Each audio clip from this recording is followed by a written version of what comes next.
Assalamualaikum warahmatullahi wabarakatuh dan salam sejahtera kepada Dr. Arif bin Mohamed. Kami dari kumpulan 6 akan menerangkan puisi moden yang bertajuk Kuduk Perang. Sebelum itu, saya akan memperkenalkan diri dan rakan seperjuangan yang lain. Saya, Umi Asyiki binti Azmi, Siti Nur As-Solihah binti Yahaya, Siti Nurdiana Atika binti Abdul Jalal dan Muhammad Nur Aiman bin Muhammad. Kami telah memilih antologi teks Komsas tingkatan 5. Puisi Kuduk Perang ini telah ditulis oleh Tuah Saujana dan diterbitkan oleh Sasbadi. Dalam puisi Kuduk Perang terdapat 6 rangkap puisi. Saya akan memberikan maksud setiap rangkap. Rangkap 1. Penyajak mengingatkan bahawa seseorang yang masih bergelar panglima perang akan sentiasa membuat kezaliman dan menyimpan perasaan dendam. Walau bagaimanapun, penyajak masih berterima kasih kerana berpeluang menikmati kehidupan sambil mencari-cari pahlawan sejati. Maksud bagi rangkap yang kedua pula ialah penyajak sedar bahawa dia tidak sempat hidup dalam zaman perbalahan dan penuh dengan angkara. Oleh itu, dalam kekeliruan, penyajak tertanya-tanya akan orang yang membunuh pendusta. Maksud rangkap yang ketiga, penyajak tidak mahu menyanjung Tuah sebagai pendekar pahlawan gagah kerana kesetiaan Tuah yang tidak terbelah bahagi terhadap istana. Oleh itu, Tuah tidak akan bersikap saksama walaupun adanya pendustaan sehingga sanggup membiarkan kesengsaraan berlaku di kota. Maksud rangkap 4, penyajak juga tidak menganggap Jebat sebagai pengkhianat kerana dia masih mengingati perjuangan Jebat dalam mempertahankan keadilan. Oleh itu, Jebat telah dianggap suci. Maksud bagi rangkap yang kelima, penyajak menginsafi bahawa peperangan penuh dengan muslihat dan berita palsu yang menghapuskan kebenaran dan membenarkan yang salah. Perang juga membangkitkan keganasan dalam kehidupan yang damai. Justeru, usaha untuk memulihkan sisa-sisa kehidupan yang damai amatlah sukar. Maksud bagi rangkap yang terakhir ialah penyajak sedar bahawa sehingga kini masyarakat masih bertengkar untuk menentukan pahlawan sebenar atau antara Hang Tuah dengan Jebat. Tema yang dipilih oleh kumpulan kami adalah kepentingan kewibawaan dan ketokohan pemimpin dalam menerajui sesebuah organisasi. Seterusnya, saya akan serahkan kepada Siti Nur As-Solihah binti Yahaya. Baiklah, nama saya Siti Nur As-Solihah binti Yahaya, pemegang kad matriki 2018-108-2515. Pada hari ini, saya akan menerangkan gaya bahasa yang terdapat dalam puisi Kuduk Perang. Gaya bahasa pertama ialah inversi. Inversi ialah pembalikan susunan kata. Sebagai contoh, sesekali turut direntakkan daki pendusta yang terdapat pada rangkap 3 baris 8. Sepatutnya ayat ini ialah daki pendusta sesekali turut direntakkan. Yang kedua ialah personifikasi. Personifikasi merujuk bahasa yang memberikan sifat manusia kepada sesuatu benda, keadaan atau suasana. Sebagai contoh, tahta setia, putik dendam dan selumbar sengsara. Seperti kita lihat, contoh yang pertama, tahta. Tahta adalah sesuatu benda yang dikaitkan dengan sifat manusia iaitu setia. Seterusnya ialah metafora. Metafora ialah bahasa kiasan yang tidak menggunakan kata-kata bandingan. Metafora boleh terdiri daripada konsep logik dan juga abstrak. Sebagai contoh, peta keadilan yang terdapat pada rangkap 4, baris 4. Yang keempat ialah simile. Simile ialah kiasan yang membandingkan dua benda yang berbeza tetapi ada persamaan. Apa maksudnya tu? Persamaan yang dimaksudkan ialah dengan penggunaan bab, umpama, seperti, bagai dan laksana. Sebagai contoh, seperti perawan yang terdapat pada rangkap 5, baris 7. Seterusnya ialah hyperbola. Hiperbola ialah perbandingan yang tak logik atau melampau. Sebagai contoh, jari jemari takdir, daerah angkara, selumbar sengsara dan mencungkitkan amarah. Seperti kita lihat keempat-empat contoh ini, jelaslah perbandingannya adalah yang sangat melampau. Jari jemari takdir adalah sesuatu yang tidak logik lah kita kata. Yang seterusnya ialah unsur alam. Unsur alam adalah sesuatu yang sering digunakan dalam puisi moden. Contohnya ialah putik, fajar, kelopak dan lautan. Seterusnya ialah nilai murni yang terdapat dalam puisi Kuduk Perang. Kita lihat satu persatu. Nilai yang pertama ialah nilai keberanian. Contohnya, penyajak berani mencari jawapan dan kepastian antara pahlawan dan juga pengkhianat. Yang kedua ialah nilai keadilan.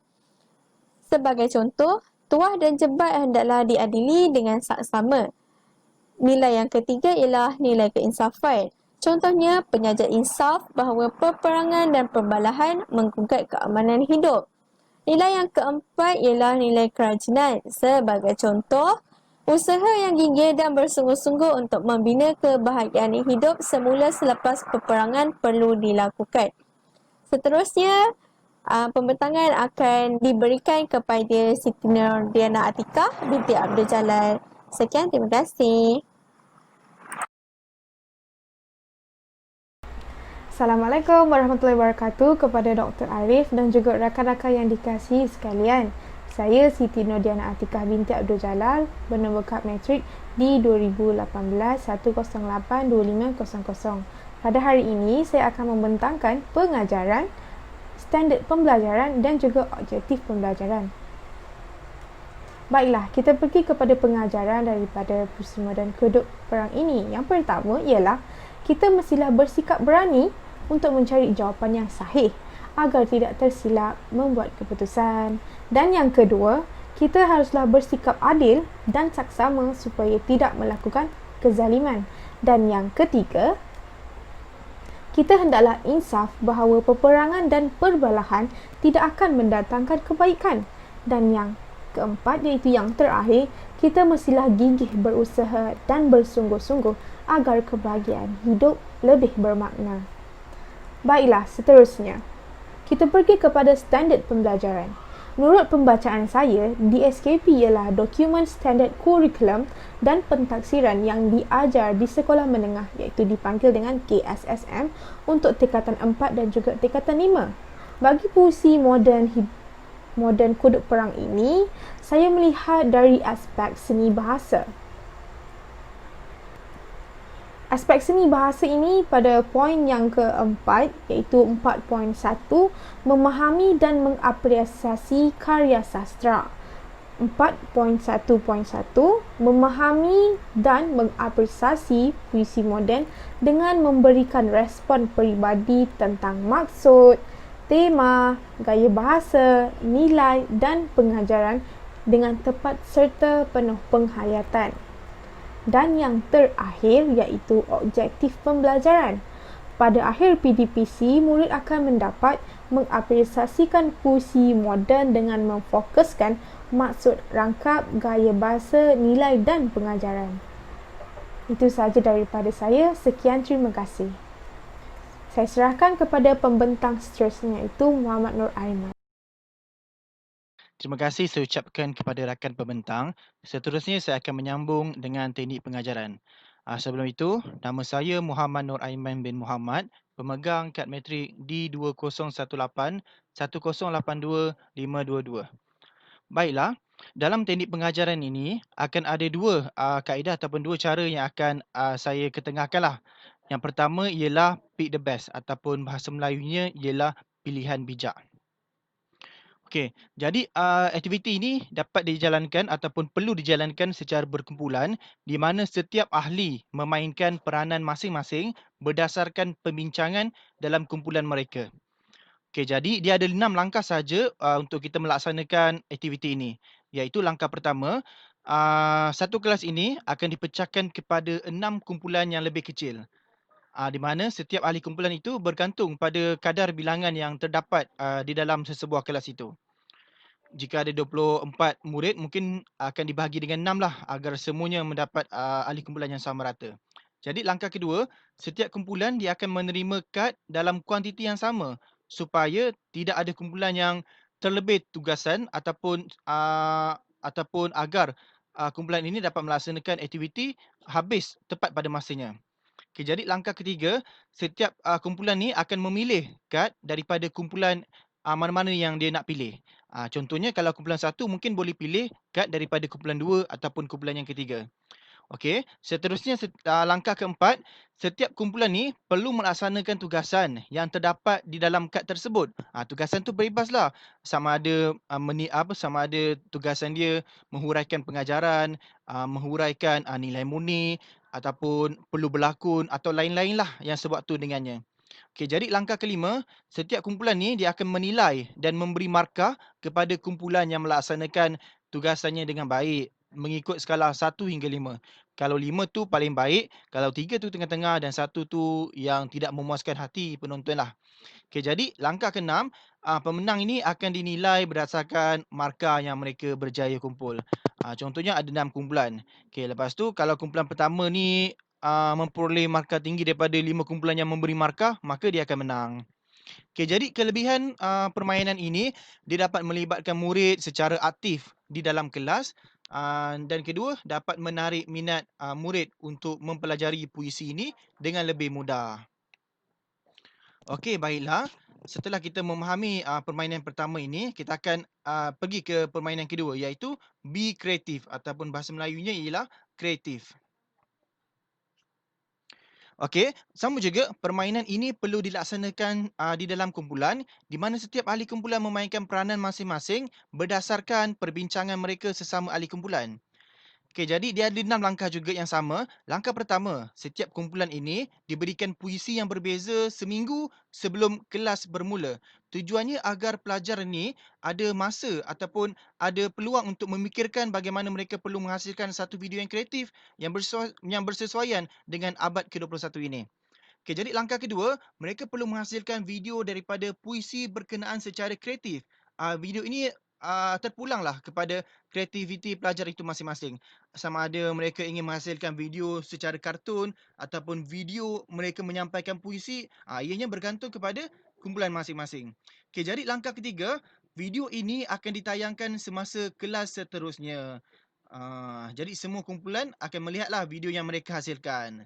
Okey, langkah keempat, setiap kumpulan akan membentangkan mengapa video ini dibuat selepas tamat tayangan video mereka. Jadi mereka kena jelaskan kenapa mereka memilih video yang sedemikian, kenapa mereka membuat video yang sedemikian dan lain-lain lah. Okay, jadi langkah kelima, guru akan bertanya kepada mereka beberapa soalan untuk memastikan kefahaman mereka. Okay, jadi benda ini penting bagi saya kerana jika kita ingin mengetahui dan menilai tahap pengetahuan mereka ataupun tahap kefahaman mereka, seorang guru itu perlu bertanya kepada kumpulan itu agar guru dapat memastikan adakah mereka faham ataupun tidak. Dan langkah yang terakhir, pemenang akan dipilih berdasarkan markah yang diberikan oleh rakan-rakan sekelas. Okey, kelebihan kita melaksanakan permainan ini ialah yang pertama, dapat mengasah bakat dan skill dalam diri pelajar dan yang kedua, mendedahkan pelajar kepada dunia internet dalam pembelajaran. Sememangnya internet ini sangat penting pada masa sekarang dan guru sewajarnya memainkan peranan agar murid-murid mereka mengetahui basic ataupun asas dalam dunia internet ini. Okey, sekian sahaja pembentangan daripada kami. Harap maaf di atas kekurangan dan semoga kita memperoleh manfaat daripada pembentangan kami ini. Sekian, Assalamualaikum warahmatullahi wabarakatuh dan terima kasih semua.